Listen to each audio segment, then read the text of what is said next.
গাড়িটা দাঁড়া করাইছে আর তোমাকে দাঁড়া করাইছে, আমি এই জায়গাতে গোসল করাই নিয়ে যাবো। আমার ভূতের উপরে যার কোনো বিপদ আল্লাহ যে না দেয়।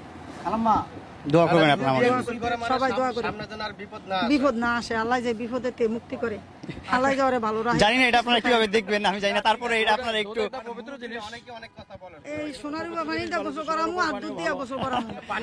যাই হোক, এটা আপনারা আবার নেগেটিভলি নিয়ে নিন। হ্যাঁ, সোনার পানি আর এই যে দুধ, এটা দুধ দুধ খাবি নাকি একটু?